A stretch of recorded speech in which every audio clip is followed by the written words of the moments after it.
Hi, my name is Mathieu.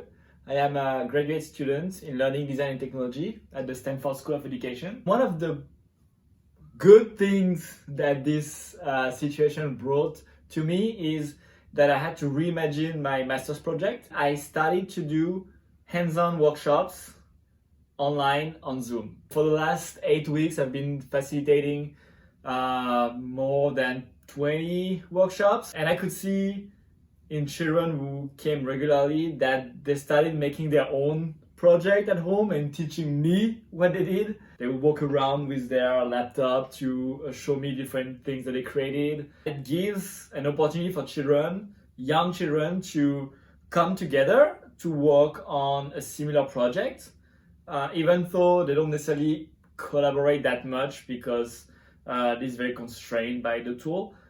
They enjoy seeing what others are doing, and most of all, they enjoy creating their own things and have the chance to share them and to be proud of what they are building. There is a huge educational value for children in tinkering, making, building with recycled materials they find around the house, and also in expressing themselves creatively by making stories, creating characters and plots, also building games that they can play on their own or with their family. So I'm learning a lot on this project, especially on how to translate physical facilitation into digital facilitation and being inspired by what the children make. And I hope I can keep working on this project after the end of my master.